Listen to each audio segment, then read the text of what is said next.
lá ele vai comprar o sapato, vai comprar a sandália, vai comprar a camiseta, vai comprar o caderno do menino, né? Ou seja, toda a renda produzida pela família de pescadores e de pescadoras fica dentro da comunidade, fica dentro do seu município. Ou seja, ele tem importância econômica para esse município. Então, essa região, se essa obra ela passar por cima desses pesqueiros, que é o outro mapa que eu vou mostrar, que é esse mapa aqui, ela está comprometendo a alimentação da família, ela está comprometendo a renda da comunidade, assim como ela está comprometendo a renda do município, né? Então, é uma cadeia. E aí, essa comunidade que hoje tem uma escola precária, como, por exemplo, a Vila Saúde, né, que só tem uma sala de aula, não tem um banheiro que funcione, porque a caixa d'água tem mais de ano que não funciona, né?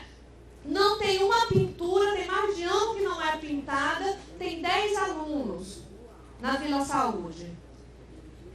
Se essa família não tiver mais a sua renda do peixe, essa família vai ter que ir embora da Vila Saúde e essa escola vai fechar, né? E isso vai ser o reflexo da Vila Jatobá Ferrado, né? Vai ser o da Altamira 7, vai ser de todas as escolas dessas comunidades. Então a gente vai estar... Esse impacto ele não é só sobre o peixe, ele não é só sobre a família, ele é sobre a escola, é sobre as crianças, ele é sobre a renda do município, né? E é isso que a gente precisa ter noção quando se fala sobre os impactos dessa obra, né?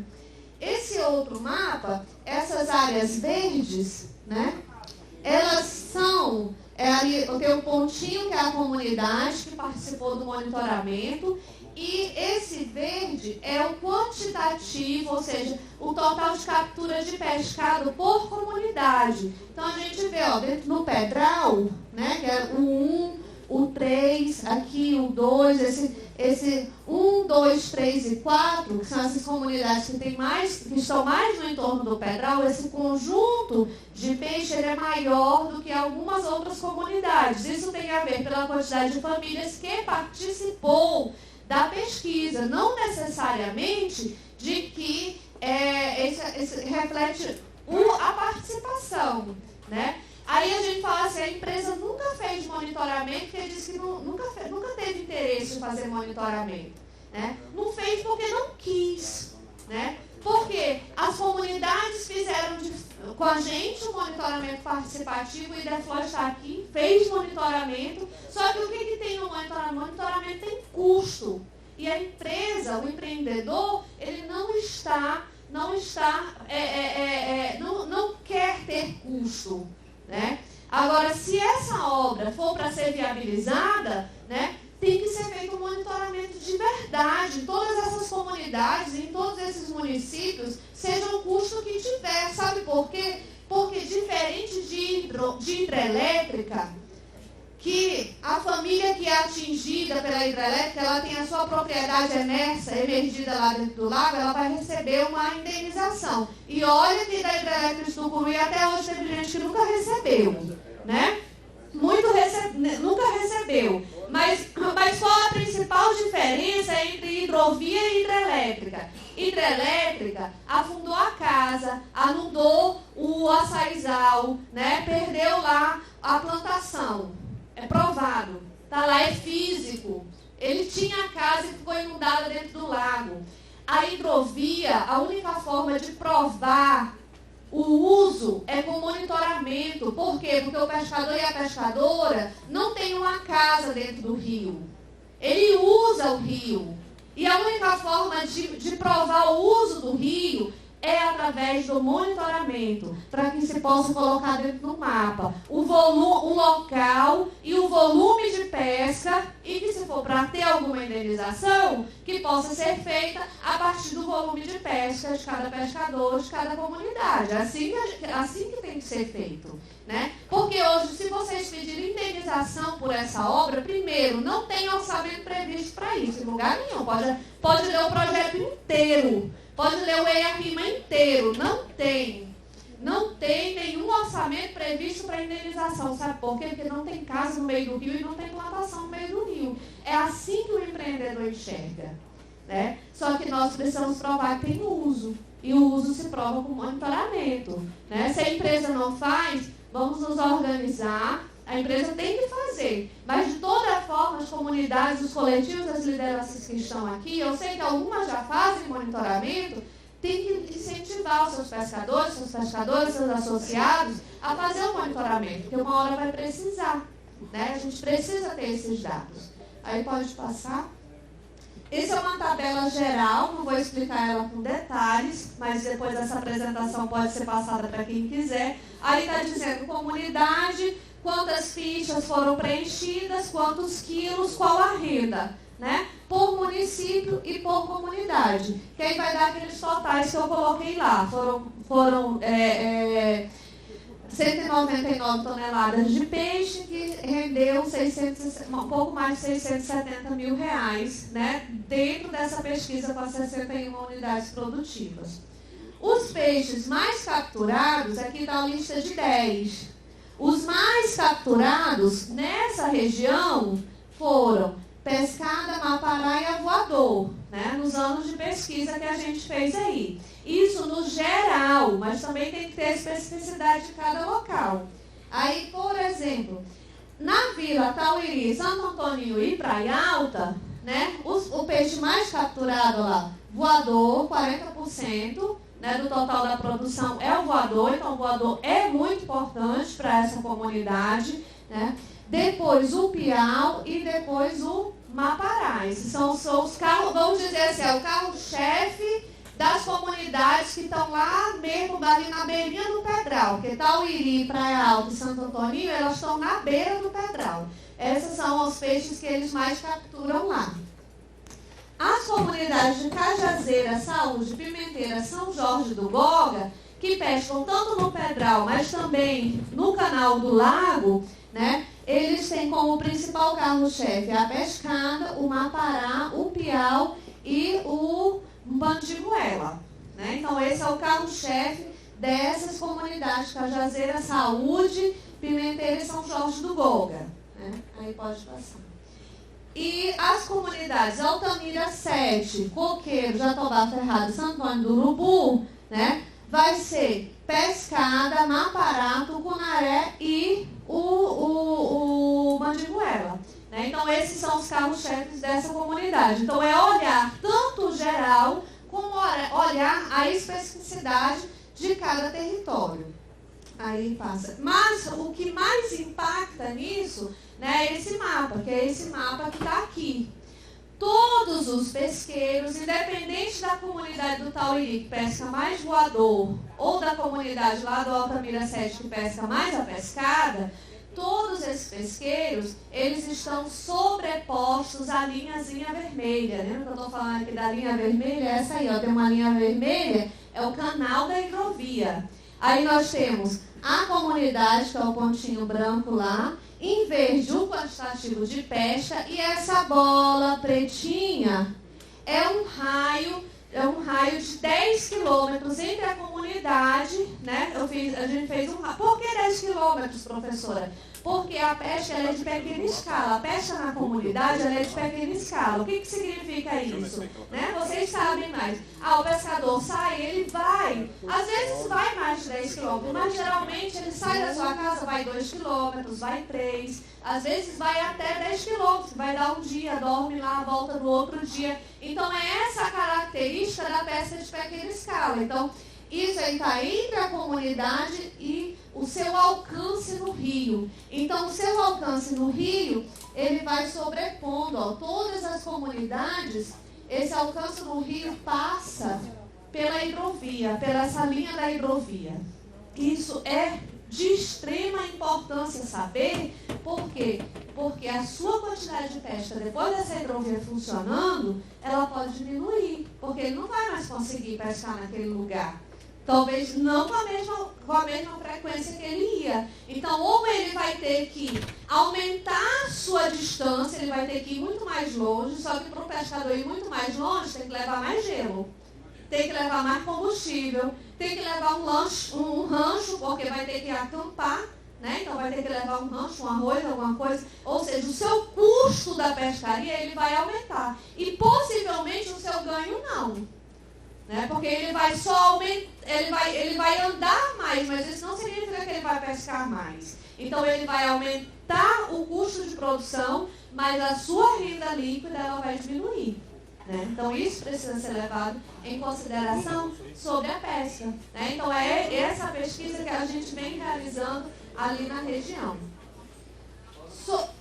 Sobre o manejo, fora os conflitos que vão surgir, porque cada território já tem ali, não é uma lei escrita, mas é uma lei, vamos dizer assim, é uma lei de acordos, né? Ou seja, a comunidade ele vai pescar até determinado ponto, porque naquele outro ponto vai ser a outra comunidade que vai pescar. Então, se ele vai andar mais para poder pescar, ele pode entrar em conflito com a outra comunidade, com outro coletivo de pesca que utiliza aquele território, né?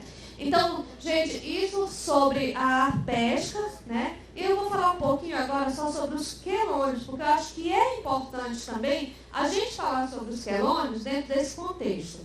Bem, aqui a gente tem realizado o manejo de duas espécies de quelônios. Uma que é a tartaruga da Amazônia, que é o Podocnemis expansa, e a tracajá, que é Podocnemis unifelis.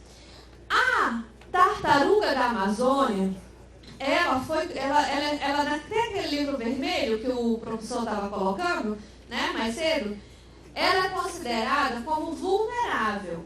Só que para esse trecho do Lago de Tucuruí, ela é considerada como quase ameaçada. Por quê? Porque já teve um impacto grande sobre essa população, ela perdeu as suas praias, onde ela colocava os ovos. Né? Então, em pesquisa realizada lá, foi detectado que ela tinha desaparecido. Em 2008, por exemplo, teve uma pesquisa de 4 anos e detectou a tartaruga da Amazônia desapareceu dentro do lago. Só que a gente foi percebendo que uma ou outra ainda estava indo por lá colocar ovos. Então, desde 2017, a gente vem realizando um manejo de tartaruga e de tracajá. Quais são? Nós temos uma base na Vila Saúde, né, que é uma família de pescadores que cuida dessa base. Temos uma base na Vila Tauiri, que também é uma família de pescadores que cuida dessa base. Uma base no Jacarezinho, que já fica aqui em Nova Ibiúna, é uma outra família de pescadores que cuida da base. Temos uma base mãe, que é a nossa base de pesquisa, chamada de Escola da Ilha, que fica na Ilha do Tucunaré. Né? E temos uma base próximo à Vila Espírito Santo, que também é cuidada por uma outra família. Então, nós temos essas bases que fazem o resgate de ovos de tartaruga e de tracajás, colocam no berçário, tem toda uma orientação técnica para esse trabalho. E por que faz isso? Porque a predação é muito grande. E para dentro do lago, a gente tem o repique da hidrelétrica, que a gente percebeu que se deixasse os ninhos, né, o que acontece? Quando é na época delas eclodirem, a hidrelétrica vai ter os repiquetes, né, e alaga os ninhos. Então, o que a gente faz? A gente faz o salvamento desse ninho, coloca numa chocadeira, faz todo o monitoramento, depois cuida por volta de 20 a 40 dias desses filhotes e depois faz a soltura deles na água novamente.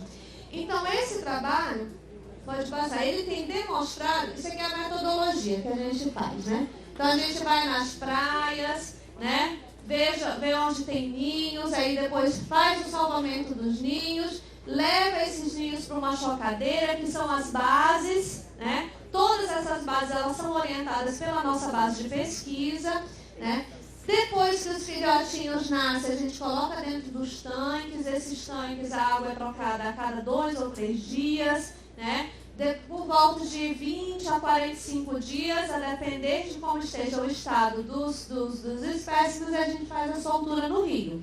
Nós temos 2 tipos de soltura, a soltura técnica e a soltura comemorativa, né? A comemorativa geralmente é em janeiro, quando a gente chama escola, chama imprensa, mas ali a gente só deixa uma parcela, porque a maior parte a gente já soltou antes, porque não é bom ficar com eles nos tanques, eles têm que aprender a comer sozinho, né? Ir para o ambiente deles mesmo. Mas também é bom fazer isso com a escola, então a gente guarda uma parcela, para essa soltura comemorativa, geralmente aí na primeira quinzena de janeiro. Já estão convidados, né? Quem puder ir, na primeira quinzena de janeiro, a gente está soltando aí alguns milhares de tartarugas e tracajás. Então, nesse período, a gente já conseguiu, né, salvar 1.541 ninhos desde 2017. Aqui não está o de 2023, porque a gente ainda está no manejo, né? Então, essa planilha a gente só refaz ela de novo ano que vem e a gente já vai ter mais alguns ninhos aí. Já conseguimos devolver para o meio ambiente 79.396 filhotes de tartarugas e de tracajás, né? Aliás, de tartaruga, só de tartaruga esse daí. Acho que eu não trouxe os dados da tracajás. E, então, aqui são os gráficos, aí aqui dá para ver melhor, né? Então, nós conseguimos devolver de tracajá, que é a Podocnemis uniferis, 61.141 filhotes. Isso é o que a gente já devolveu para o rio. Aí pode passar. E de tartaruga, nós devolvemos 79.396 filhotes, né? Aí, qual é a nossa preocupação? Pode passar. Esses ninhos, eles foram resgatados de praias. Olha a linha vermelha, né? Olha a linha vermelha aí de novo. Eles foram resgatados nessas praias, ó, onde tem as bolinhas branquinhas ali. São as praias onde as tartarugas e as tracajás botam. A maior parte das praias estão sobrepostas à linha desse projeto de hidrovia. Então, se nós temos um ambiente que está altamente impactado por uma hidrelétrica, né, onde já foi quase desaparecida a tartaruga da Amazônia, e que nos últimos 5 anos a gente tem conseguido restabelecer essa população, agora de novo ela está sendo impactada, porque essas praias, vocês que navegam, que sabem o quanto essas praias, elas são frágeis. Elas mudam todos os anos por conta da corrente do rio. Imagina uma barcaça passando 3, 4 vezes por dia, não sei quantas vezes por semana, fazendo banzeiro nessas barras de areia. Elas vão desmoronar. E essas espécies, elas não vão ter mais praia para poder colocar os seus ovos, né? Então, isso é um outro impacto, né, sobre a fauna de pé, sobre a fauna que nós vamos ter nessa região. Então, gente, é isso. Por hoje, eu acho que eu já falei demais. Eu coloquei só aqui no papelzinho para eu não esquecer, porque eu não posso esquecer de agradecer às comunidades, tendo em vista que tanto o manejo como o monitoramento ele é realizado em parceria com as comunidades. Não posso deixar de agradecer a Crevita, né, em especial ao Ronaldo que está aqui. Não posso deixar de agradecer a Tiffany, que também viajou muito nesse rio aí, boa parte dos pontos, né, dentro dos mapas das comunidades, ela colaborou, tá? Sobre o monitoramento da pesca, agradeço a Embrapa e o Fundo Amazônia, porque foram nossos financiadores, né, para o monitoramento da pesca. A própria Unifesp, junto com seus programas de iniciação científica, de bolsas de iniciação científica, que é o PIBIX, e o bolsas de extensão, que é o PIBEX, que são alunos que têm sido capacitados para poder realizar isso. E o manejo de quelônios, pela parceria muito exitosa que nós temos com a Prefeitura Municipal de Marabá, a partir do Conselho Municipal de Meio Ambiente e Fundo Municipal de Meio Ambiente, né? As prefeituras de Itupiranga, a prefeitura de Nova Ipixuna, que também dão apoio a esse projeto de manejo de quelônios. E nesse ano de 2023, nós estamos com um apoio, né, um financiamento também da Eletronorte para o manejo de quelônios. Então, agradecendo aí aos nossos financiadores. E eu acho que é isso, por enquanto.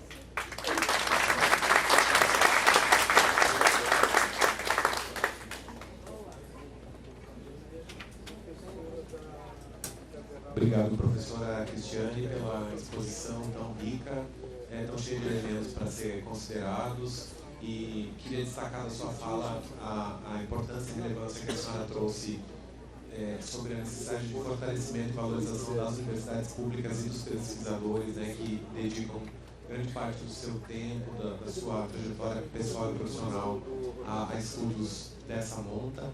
Também sacar da sua fala esse aspecto de engajamento das comunidades e de auxílio, né, e olhar sensível que as comunidades têm sobre a própria realidade. Dizer que, da nossa parte, o Ministério Público Federal entende de fato que essa classificação de meio socioeconômico que possa ser impactado ou não, com base em critérios meramente geográficos de distância, né, em quilometragem em relação ao impacto, ele é uma metodologia muito questionável, para dizer o mínimo, né, porque acaba desconsiderando as territorialidades dos povos e comunidades ribeirinhas, né, e acaba levando em conta tão somente um critério objetivo que não é conforme aos modos tradicionais das respectivas comunidades, e acabam ignorando, portanto, inúmeras comunidades e povos que são potencialmente impactados, como você mesmo trouxe. Isso faz com que, de um lado, o empreendedor reduza seus custos e, de outro lado, as comunidades recebam impactos que não foram previstos no licenciamento.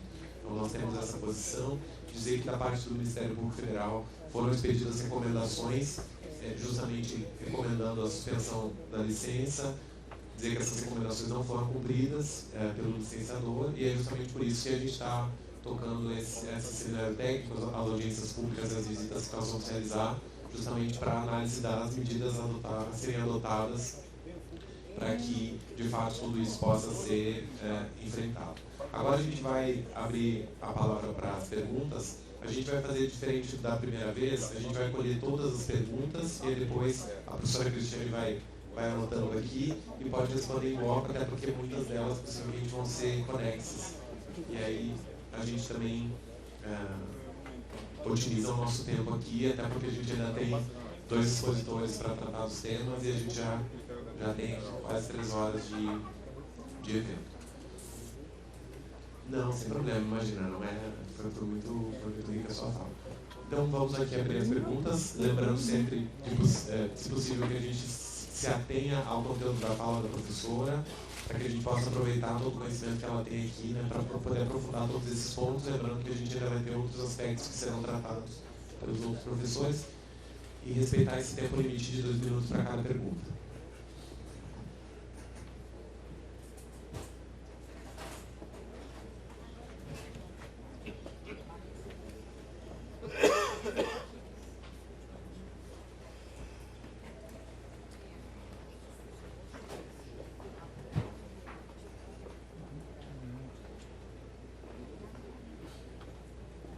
Boa tarde, eu sou a Jussandra Pinheiro, né? Atualmente eu estou na SEMAS do Estado, mas eu acompanho o processo da hidrovia desde 2015, né? Junto com a Cristiane e o Atama, aí são guerreiros nessa causa. E eu queria apenas fazer algumas considerações que eu acho importantes de serem pautadas aqui nesse momento. Com relação ao EIA-RIMA, a gente já sabe a catástrofe que foi. Nós, do IDEFLOR-Bio, nós nos dedicamos a ler os 14 volumes, inclusive com questionamentos sobre técnicos que assinaram esses estudos, que não estavam devidamente habilitados para isso. Então, existem questionamentos desde essa ordem. Lembrar que o IDEFLOR-Bio, ele emitiu, né, até onde eu tenho conhecimento e até onde eu acompanhei esse processo, em março de 2023, ele emitiu uma anuência condicionada. Né? O que é isso? A resolução do CONAMA, ela diz que a unidade de conservação, ela precisa se manifestar favorável para que o empreendimento aconteça. E essas condicionantes, elas nunca foram atendidas. Então, o IDEFLOR-Bio, enquanto gestor da unidade de conservação, ele tem resguardado o direito de revogar, né, a qualquer momento. Muito bem pautado pela Cristiane, e aí eu quero colocar também que nós temos, eu digo a IDEFLOR, o IDEFLOR dispõe desse monitoramento que foi feito não apenas para um trecho, mas para toda a área da unidade de conservação. Então, o IDEFLOR-Bio, ele tem 222 áreas de pescas que foram mapeadas e tem a produção de pescado associada a cada uma dessas áreas. Então, essa informação ela é disponível e ela é totalmente desconsiderada dentro dos estudos do EIA-RIMA. Outra questão que eu quero colocar é justamente o volume 1 desse EIA, né? Que ele fala das áreas. Quando a gente está falando de pessoas, simplesmente os municípios de Jacundá, de Novo Repartimento, de Nova Ipixuna, Goianésia, Tucuruí, Breu Branco, eles são desconsiderados como impactados diretamente, que é como a Cristiane bem pontuou no início da fala dela. E aí, até quando a gente vai prosseguir nesses erros?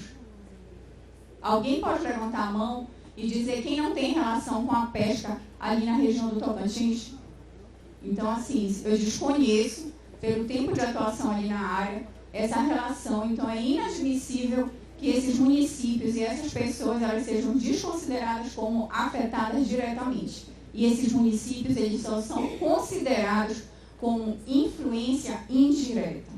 Então, são erros gravíssimos de níveis que foram estruturados esse estudo, que está levando a essas consequências. Então, assim, se a gente não consertar do início, a gente vai ter simplesmente uma nova UHE Tucuruí.